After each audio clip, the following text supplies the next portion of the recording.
welcome to Shrimperscast with me, Paul Hill. And me, Steve Mansfield, on today's show. Blues ground Spitfires as Bridge hits the spot away at Eastleigh. Roots Hall pitch freeze leads to yet another Wealdstone postponement. I sit down with the star of Inbetweeners, Phone Shop and the Marty Boosh, Mr. Martin Trenaman. And we look forward to welcoming 5th placed Altrincham to Roots Hall on Saturday.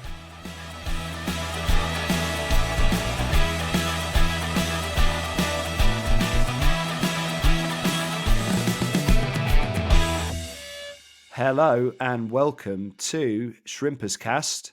I'm here virtually today with Paul Hill. How you doing, Paul? Oh, not too bad, Steve. How are you? I'm good, thanks, mate. I'm good. So we're recording over the internet, over the waves, because our respective schedules have been very busy this week. You've been travelling yourself, haven't you, for work? Yes, I've been away in Northampton since Monday. Exotic. I don't know.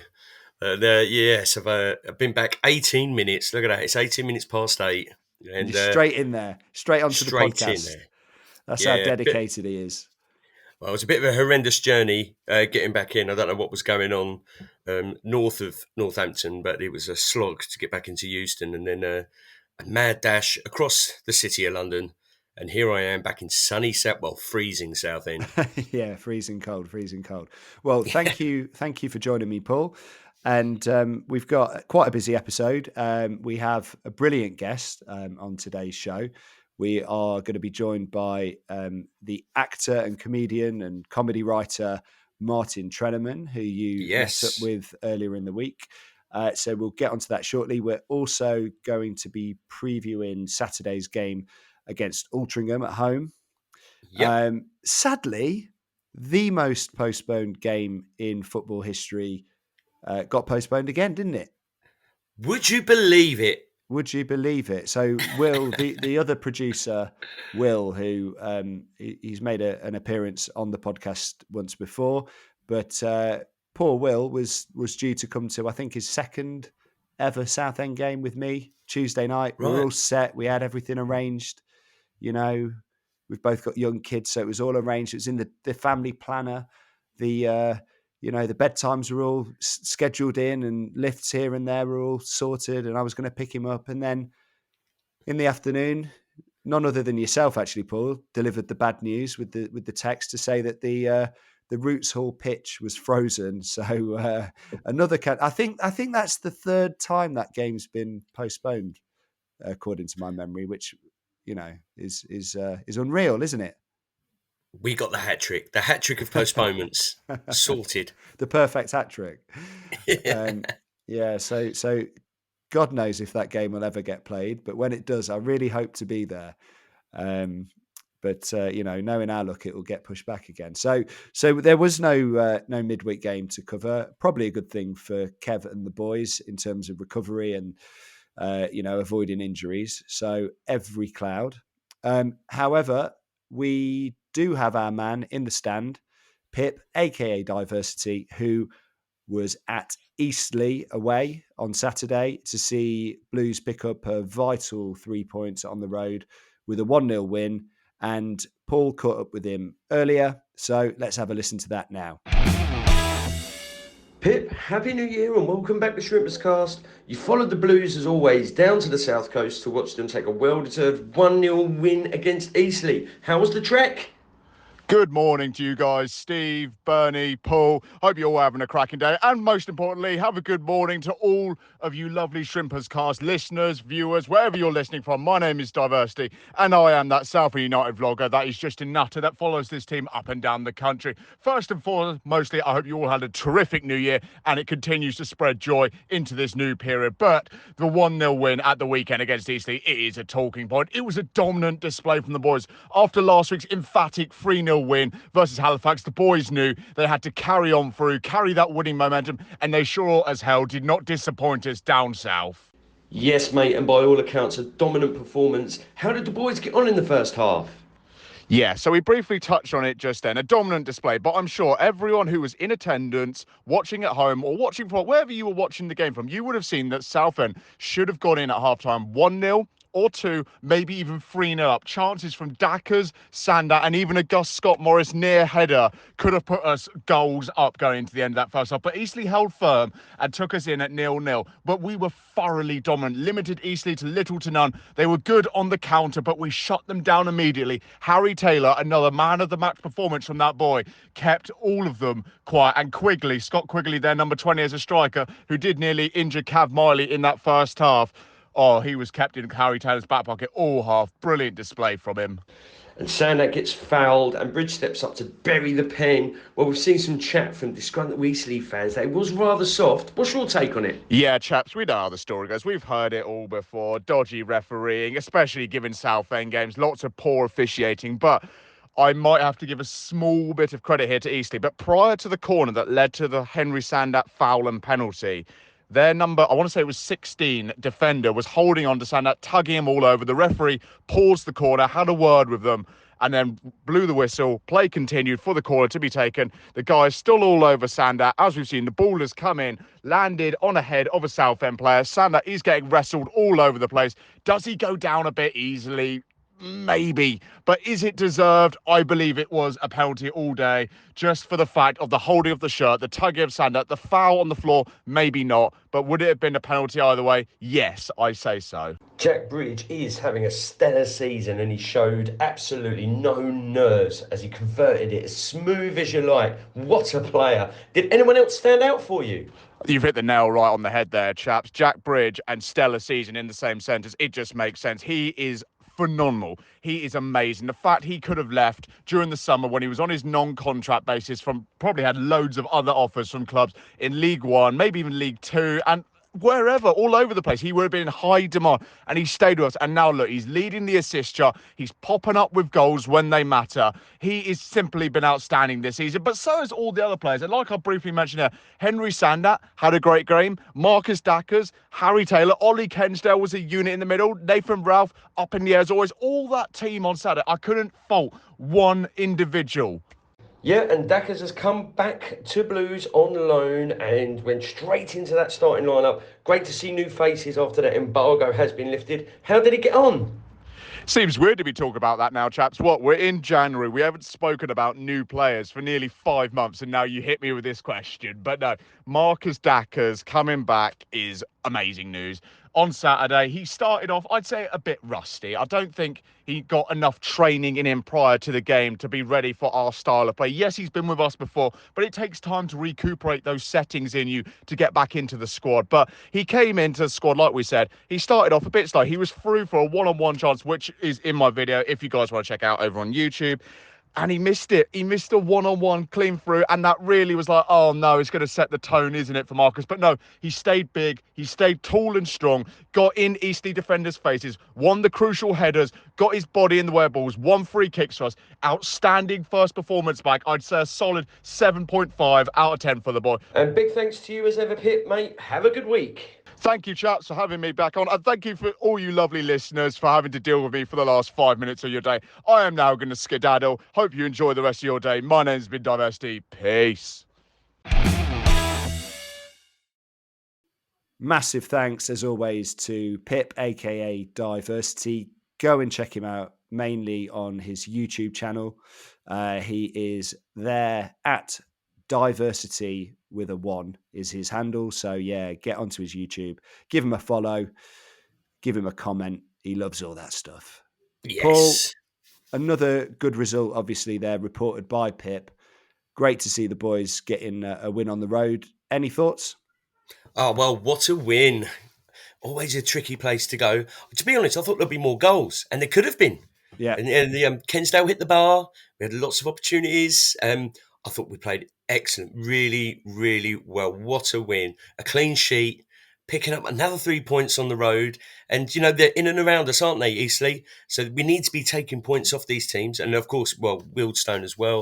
And that would have been amazing. But we are clawing closer and closer to that playoff spot, aren't we? Yeah. Amazing. Yeah, I saw, I think it was Chris Phillips did a like a shot of his notepad with all of the goal involvements of all the Southend players. And well, there he was again at the weekend. Jack Bridge with a penalty. I mean, he's far and away the most goal involvements are assists plus goals for those of you that aren't statistically minded. But yeah, there he was again, tucking it away from the spot, nice and confident. He's having an absolutely amazing season, isn't he? Oh, without a doubt. And it's, one of the best on the right there in the league, I think. On the left, sorry. Is he left? Yeah, he's left. He's left, isn't he? Not right. Yeah. It's been a long day. It's been a long day. Yeah. But no, one of the best. And obviously, buoyed on by his new contract as well. What a way to celebrate it with a goal and a clean sheet. And again, the whole team played really well. New signings are looking good. Things are really looking up now. And as we push on for that late push for all the playoffs, and Eastleigh was always going to be tricky. It's always a fiery encounter when we go and see them. But I just thought, I think they had one kind of eye on that FA Cup replay, with the opportunity to, win that game and go on to play Man United. But unfortunately, they didn't quite make it, did they? No. And it's an old Southend boy there at Newport. We've got wish him well, our man Coughlin. Who's the manager there now, who's, what a tie for them as well. Yeah. Taking on the mighty Man United, and I'm pretty sure, he knows all about Southend and beating them, so beating Man United. So I'm sure he could embed that into the Newport team in their quest to for a giant killing. Got a bit of history there, got a bit of knowledge. Bit of history, indeed. Yeah. But I thought Eastleigh were there for the taking, and it's basically job done. Another 3 points in the bag, and we look forward now to welcoming Altrincham to the Hall. If it goes ahead, though, because the pitch, it's not getting any warmer, is it? Yeah. They'll have to get the hairdryer out or whatever, Get them floodlights on early and see if they can melt a bit of it off. I mean, I was out walking my dog earlier, and the ground is pretty frozen, so it wouldn't surprise me if Saturday's game also gets postponed. We'll talk about the Altrincham tie shortly, but we're going to move on now to our guest interview with one of. Oh yes. Is it? Would you say he's one of your heroes, Paul? You're a fan, aren't you? You're a fan of this I am guy. a comedy fan. Yes, he's certainly up there. With the best of them, and he's worked with all of the greats, and we had a great chat about his journey into comedy and what is going on so far. But he's been in everything. He's written for all the top TV shows. People may notably know him as Mr. Cooper from Inbetweeners, Simon's dad. That was probably his most famous role, I'd say, possibly to date. He was in the Mighty Boosh as well, was he? The Mighty Boosh, of course. Yeah, and Phone Shop and numerous others. 15 Stories High with the legends. His good friend Sean Locke as well, who's the late Sean Locke, and he was great when he's Sean Locke. Was funny as you like. He was nice. Brilliant, but. And it just so happens that there's a link here. It's not just we're just not getting comedians on for the sake of it. He's a blue through and through, right? He is indeed, absolutely lifelong shrimper. Brilliant. And it was great to sit down and have a chat with him about all things Southend, where we've been, where we currently are, and what the future looks forward to. We had a little chat after. It was a shame because I don't know, time was against us. We could have carried on chattering all day, but I'm sure he will. It's not like you. I know, but he will definitely get him back on without a doubt. But I'm really excited for everyone to listen to our little chit chat about all things Southend United. So here we go. Hello, Martin, and welcome to Shrimperscast. How are we? Oh, thank you. Thank you very much, Paul. Glad to be here. Oh, great to have you on. And, well, for those of our listeners who may not know who you are, what you do, you're a bit of a comedy legend, aren't you? You're a writer, an actor. You've written some for the biggest names in comedy and TV shows, and acted in some of the biggest hits on TV as well. 15 Stories High, The Mighty Boosh, Phone Shop, and the big one really, The Inbetweeners. Yes, The Inbetweeners. Simon's dad, The Inbetweeners. Yes. I've been really fortunate in my career. I've worked with some stellar people. I mean, I worked with my old mate Sean Locke for 23 years. You know, sadly, he's no longer with us, and the world is a less funny place. Yeah. I worked with him for 23 years. I worked on and off with Bill Bailey, Mark Lamar, Noel Fielding, the Ardler Hanlon. And I did play Lance Crisp in Phone Shop, which was probably my favourite part, my favourite character, because he was such a idiot. I don't know. Am I allowed to swear on here? I suddenly sort of go, I'm on, because I do a few radio interviews, and I'm in kind of non-swear mode. Yeah, you do. Maybe I won't swear. Yeah, go for it. Oh, will I? Yeah, you do. Oh, fucking he was my favourite character because he was such a numbnut. But Simon's dad was amazing. I mean, you know, when I got the part, I've said this many times before. Most of the time, when you get a casting, it's during the week, and you get the script through, and you get to look at the dialogue, and you go in and you do the casting. But my agent rang me on a Friday and said, "Listen, they're really struggling casting this part. They're casting tomorrow." And I said, "Nah, it can't be tomorrow. Saturday." She went, "No, it is tomorrow, and it starts shooting on Monday." So I went, "What?" She said, "Look, all the actors that are going in for it, all their agents have done the deal. So if you get the part, it's all done." So I go in there on Saturday. I was the second from last one in, and read for them, and then there was a toe curling 30 seconds while the exec producers and the writers and the director all sort of huddled together on the other side of the desk, and I thought of the table, and I thought, hang on a minute, has someone said thanks very much, Martin, and I've missed it, and I'm meant to be out of the room now? I didn't. It was really very awkward situation, and they sort of huddled together for about 30 seconds, and they said, "Right, you got the part." I went, "Right, okay." They shoved 6 scripts across the table and said, "You're in the first scene Monday morning." And there I was, 8 o'clock Monday morning, and it was the scene outside the tailor's when he was buying a suit. So that was very odd. And of course, when you get that role, you know it's work. You're an actor. You're glad to be working. You know, no one had any idea that it was going to be in 3 series time. It was going to have 5.5 million viewers. Wow. On E4, which it was astonishing. Yeah. And well, you went into the feature film world as well with the. Yes, I did. I mean, I wasn't in the second one very much. I only did a video call in the second one, but the first one I did, that was a lot of fun. Driving them to the airport. Yes. Yeah. I mean, my son who comes to Roots Hall with me when I can get down there.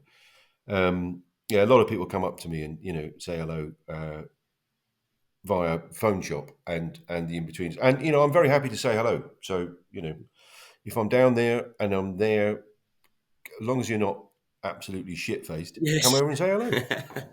That's it. Asking you where you're part of your yellow peril. The little... Yes, exactly. Yeah. Yeah, I drive down in that. Excellent. Brilliant stuff. Yeah. So, I mean, what's your earliest memory of Southend? I mean, why Southend? Well, I was born in Glasgow. I don't really sound like it. And I moved down to Southend because my dad's job moved to London. So he originally came from Southend. So I moved down when I was about 6 or 7. So I've lived in Southend I lived in Southend for many years. I live in deepest West London now. And my earliest memory is my dad was not. He wasn't very sporty. He didn't really enjoy. The only sports he liked was darts and snooker.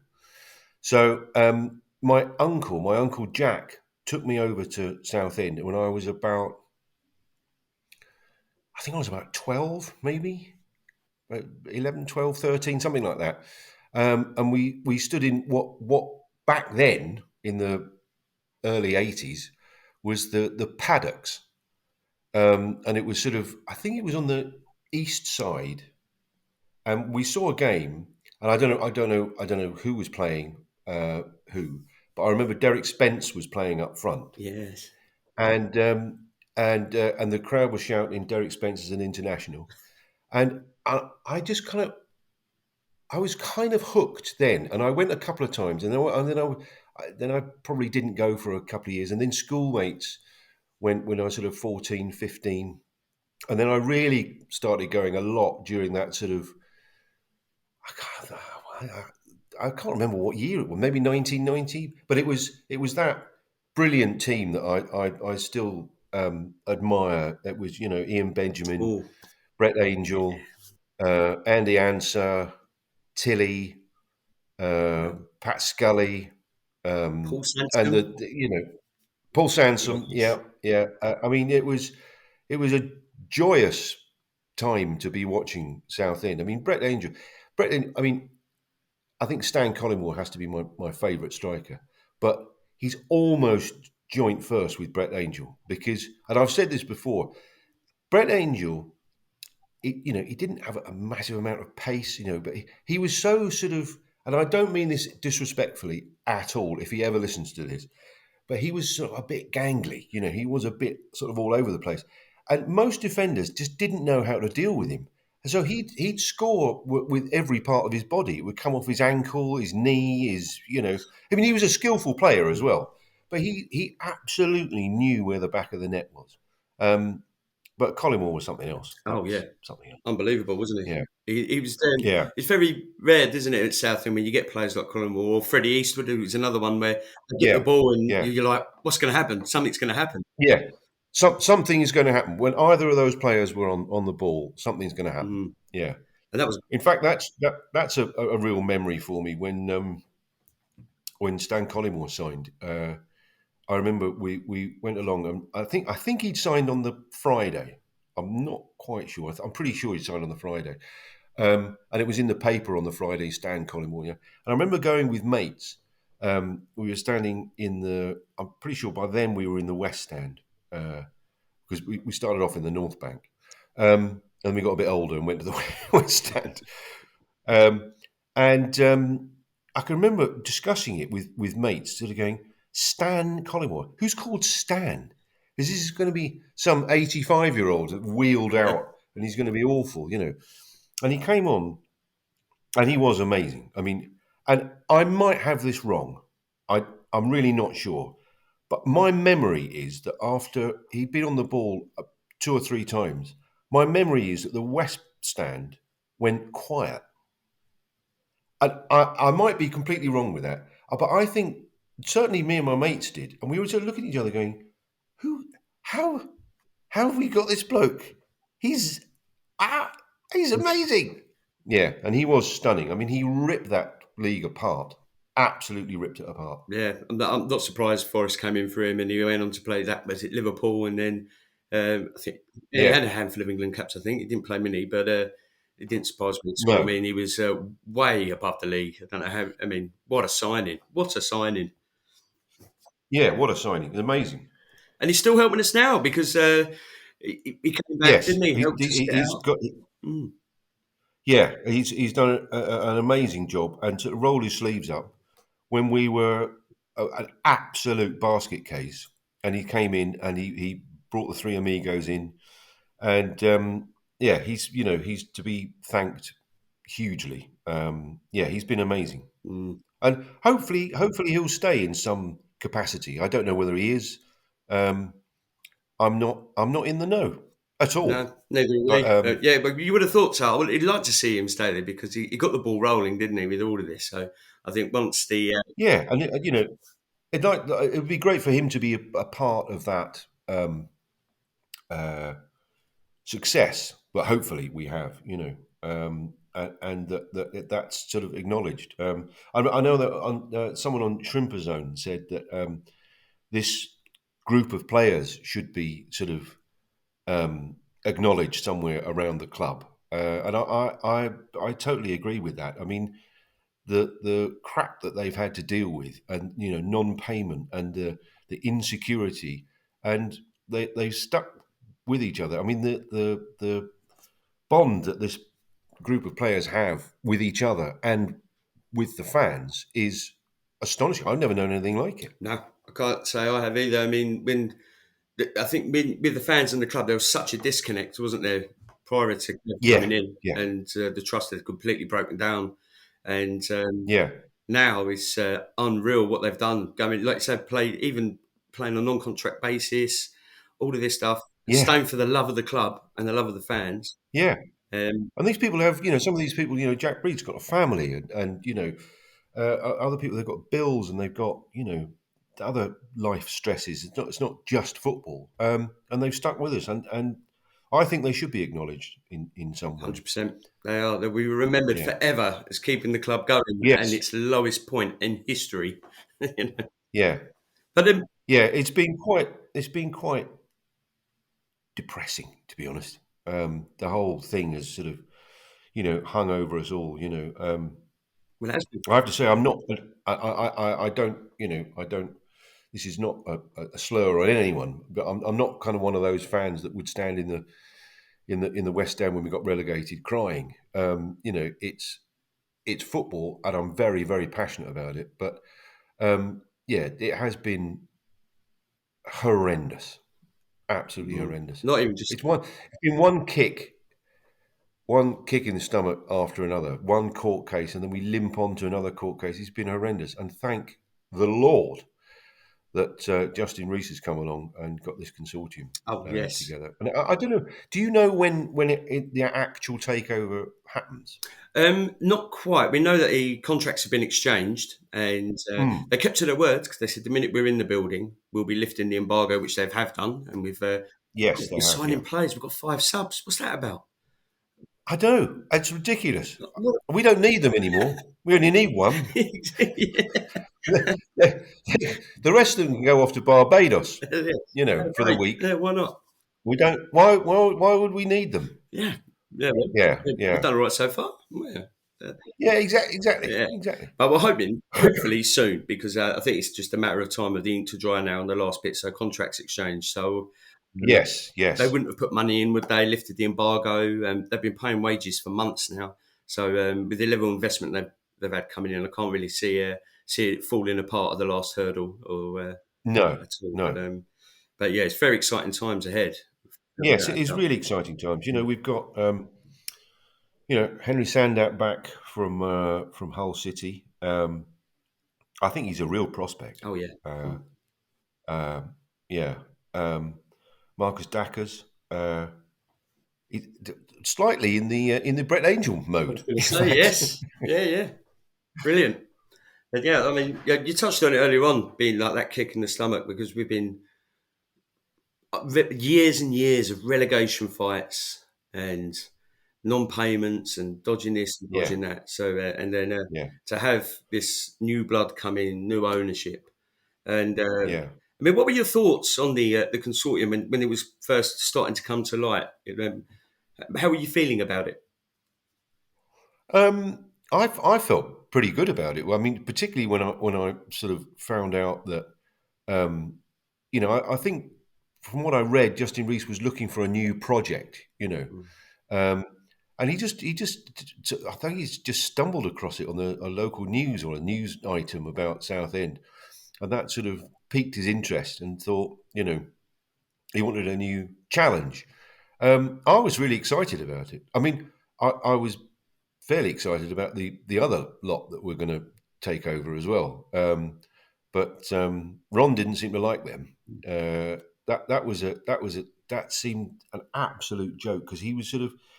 I don't know the ins and outs of it, but what it felt like is he kept saying, "Yeah, I'm going to do the business with them," but he was never going to do it because he didn't like the look of them for some reason. I don't know why. It was wallop and then unwallop. Yes, yes, indeed. But I like Justin was brought in the right people, I think, as well, with the people that he's surrounding himself with at the club. People who are. I think it's amazing. We've got sort of people that have been in and around the club. We've also got people that we got this. I can't remember their names, but we've got a couple of guys out in Hong Kong. Who originally come from Southend, and they know about money, and they know about running businesses, and they know about sustainability and profitability, and and changing things, and getting a fan zone in, getting a scoreboard. How about getting a scoreboard?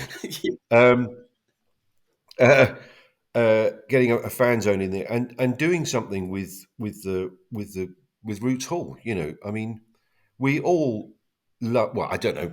Maybe we don't all love Roots Hall. Maybe some people want to. Maybe they don't, and that's fair enough. But I love Roots Hall. But it needs a lot of TLC. Yeah. I mean, it really does, and I'm sure they're very aware of that. But that's money, and when it, goodness knows if we ever get the promised 20 million from Yeah. Ron. I don't know. I hope that's baked in to the deal. Yeah, absolutely. Um, Needs to be, yeah, doesn't it? So yeah. Ron could tell me it's sunny outside, I wouldn't believe him. No. Let alone if he's going to give over 20 million quid. Yeah, exactly. Yeah, I don't know how he's got away with it for all this long, but he has somehow. No, I know. Well, but I went down to the Shrimpers Trust AGM and listening to Oh, yes. Lawrence talk about the plans for it. It was very exciting. The plans Right. involved, yeah. So redeveloping the East Stand and the old North Bank and the West Bank as well, and just upgrading it, making it sustainable so they could use it Wow. all the time. They need to be making money every day of the week. So Yeah. it's going to be really exciting to see what they do with that, with the upgrades and. Yeah, it'd be really exciting. I mean, it's going to cost a lot of money, but it feels like as well, Paul. It feels like we haven't gone down that. I mean, it's early days, but we haven't gone down that Wrexham route of let's get someone in from League One and pay 200 grand for him and stick him on 6 grand a week. Because I think I totally agree with that, because we need to be sustainable, but also doing that kind of stuff. The bond that this group of players have got, if you start parachuting League One players in, it's just not going to work. I don't think. Maybe I'm wrong. No, well, That's why I don't own a football club. well, was it? Well, that and the money. I thought you were pretty decent. Was it in the Albion? That little show. Oh my god! I thought, no, he's a bit of a. Yeah. He could do it. He could do a job. Yeah. That was. I really enjoyed making that. That was a TV pilot. It's on YouTube. That's it. Yes. The Albion. Yeah, that was really good fun. It never got picked up, or it hasn't been picked up yet. I mean, it was some years ago though. Yes, that's about how good I would be as a football manager. Yeah, Brilliant. I'm terrible. I'm really terrible. I'm awful at tactics. I go there with mates and they go, "Oh no, he needs to do this, and they need to block up the midfield." I said, "Yeah, I don't. Do they?" I just watched the game. Yeah, I'm terrible at tactics. Awful. Well, no, I'll totally agree with you with some of the players. I mean, you look at the when they came in, it took them ages to get out of the league, considering the amount of money they were throwing at. Yeah. And Yeah. they brought Paul Mullins down, and he wasn't cheap, was he? No. But I like the model that they got. I mean, with John still in, I mean, he's got a proven track record of getting teams out of that division, developing young, hungry talent to get that proper competition for places, and we're seeing that. I mean, I think the new signings that have come in, Morton and Crowther, they look really exciting as well. Yeah, they do. They look really classy players. Yeah, really good. And when this goes out, we may have signed Danny Waldron, or we may not have done. Oh, I don't know. That would be good, wouldn't it? He's a bit prolific down there as well, Russell. He is. But I think I think we have to be patient with players like that, particularly strikers, because the pace is quicker in the National League. It's his first time full time. The fitness levels, all of that kind of stuff. I think we have to sort of bed them in a little bit, Yeah. And I'm sure Kevin and Darren and Mark will be fully aware of that. Oh, yeah, definitely. I mean, the same with when Cardwell and when Chris Powell, Powell came, Callum Powell, sorry. Yeah, Yeah, and not Chris Powell. look, yeah, I was coming back, putting his boots back on. But Yeah, when they joined from that in their first season, you saw them because they were quite prolific in the leagues below, and it took a bit of time to adapt. And yeah, it's a shame. and Gus as Oh, well. Gus, definitely. Yeah, yeah. I can remember seeing him blowing a couple of times, huffing and puffing, because he needs to get fitter. He's great though, isn't he? Oh, unreal, unbelievable. We haven't had a right back. He's such a good player. Unbelievable. I mean, he's got to be one of the highest scoring fullbacks in the league, surely. Yeah, yeah. But He seems like such a great character as well. I've met him a couple of times, very briefly, but yeah, he's a properly nice fella. yeah, absolutely, great player, great goalie as well. He got in goal. He got, Yeah, he got that was injured. amazing, wasn't it? I was at that match. Yeah, yeah, that was hilarious, wasn't it? And somehow very depressing, hilarious and depressing all in one. Yes, Dave Martin got quite a Yeah, he clattering there, did. didn't he? Yeah, I was there at the match as well. Yeah, I mean, you could see he wasn't good when he was coming off, and you knew it was a No. bad one. And Yeah, Gus going yeah, in goal, it reminded me of when you were at school, and you yeah, wear the oversized goalie tops. And yeah. but I thought he did all right. I thought we played better when he was in goal because I think they thought, So we definitely played better when he was in yeah, goal. Definitely. they picked it up. They Yeah, thought we've got to protect the goal, and we took the game to them. yeah, It was. I yeah, mean, you look down that left as well, particularly in that game with Ralphie, Fongook, and Bridge. I mean, the way they play down that left is amazing at the moment. Really good. yeah. Fongook's a different player from last season, isn't he? Yeah, I think so. He's showing glimpses of Yeah, that absolute skill that we know he's got, and doing it more yeah, consistently. yeah, Big player for us next yeah. season as we go for the title. That's Mm. my prediction. Going for the title. I think so. I I think that's like what it. we're doing. I think you can see what Southend are trying to do. I mean, we might make a little late push for the playoffs. We might creep in, which would be fantastic, wouldn't Mm. it? But Yeah, I think they're building now. It looks as though, don't they? They're building for something really special next season. And yeah, when you look about who's coming down, who we've got in this league, we can beat anyone really with a full squad, fully fit squad. Um, yes. I think you're right. I think you're right, and I think hopefully they're. Well, I'm sure they are. They're planning for the future because I'm guessing, it's football, so I'm guessing that some players are going to move on in the summer. You know, there's probably, I again, I'm no football scout, so there's a caveat there. But I'm guessing there's two or three players that could play at League Two at least level.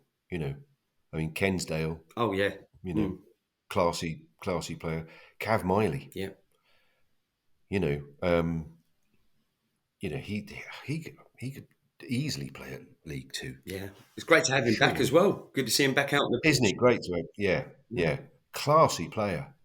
Yeah, So and with a bit of grit to him as well. yeah, he's when he's on when he's on it, I think he's probably one of Yeah, the best midfielders in the yeah, league. Easy. yeah. I'm a big fan of Noor Hussein rather. Yeah, Um, I'm a big fan of his. He's, I mean, when he's on it, he's a classy midfielder. I think. yeah. I don't know. I agree. No, his goal. I mean, wow. I can't remember who it was against now. Just the volley into Oh the yeah, box, and he's just smashed it that in. was that was a fantastic goal. Yeah, yeah, And I think when Morton settles in, I mean, what a midfielder to have there. Fungook, Morton, Hussein, Bridgie. yeah, Oh, yeah, Miley. yeah, yeah. I can't. Bring Tilson and Peter Butler back. They wouldn't get in. They wouldn't even get in. Absolutely. So, looking ahead then for 2024, Martin, what would you say? What would be that one wish for the remainder of that season for Southend? What would it be?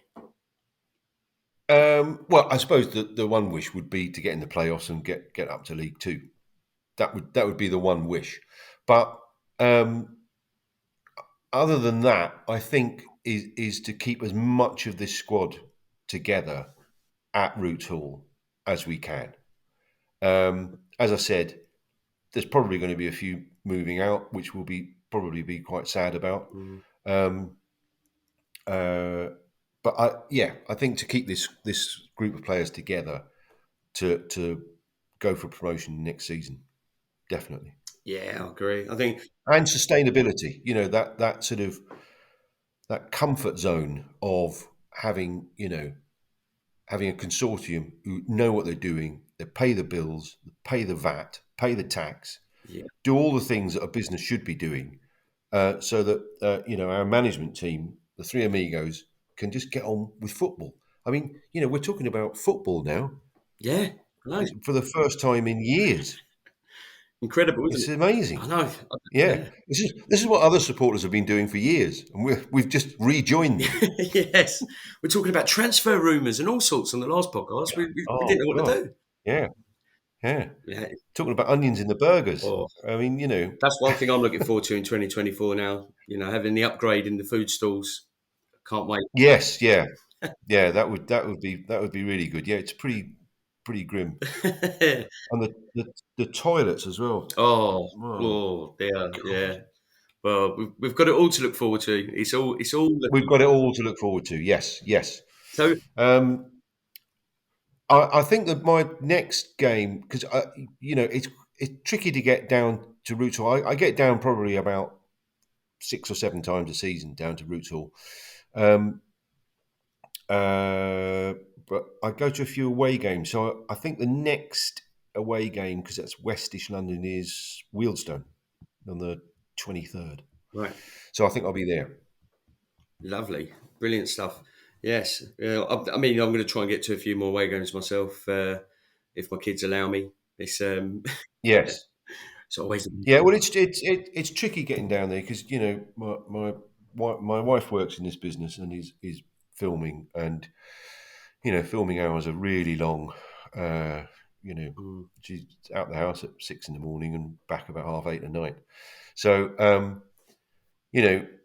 getting out. There's family, there's work, and then there's football, and then there's the dog, of course. Oh yes, Mabel, Mabel. Yes. Mabel. Yeah, she's around somewhere. I think she's disappeared to the living room. Yeah.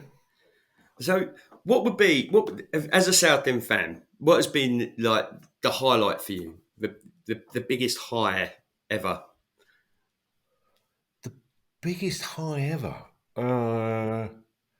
Crikey. I'm thinking hard here. I tell you what was an amazing night, and a lot of your younger listeners won't. Well, they wouldn't have been born then. But there was a match we played at Roots Hall. I think it was.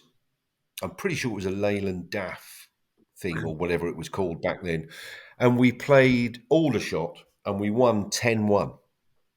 Brilliant. Now that has stuck in my memory. I mean, pretty much everyone scored. And Brett Angel got about 4. I think Ian Benjamin. I think Andy Anser scored. I think Tilly scored as well. But it was because we were. It got to about 5-0, and every time we went forward, it just looked like we were going to score.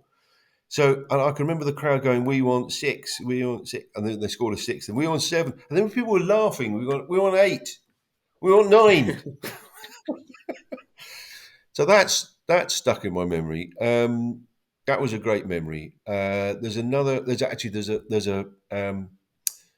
memory I have. I watched. I went with a mate of mine who's a Palace fan, and I lost the toss, and I had to sit in the Palace with him, and we lost. I can't. Do you know what? I can't remember what the score was. I think it was 8-1 or 8-0 or something like that.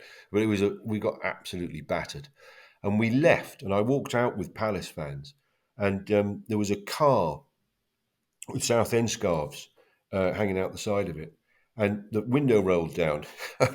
A Southend supporter shouted to all the Palace supporters, "We was robbed. That 7th one was offside." So that stuck with me. And I think the other thing is that game, that first game that Stan Collymore played. That was a real memory as well. That's a kind of a real moment. Yeah.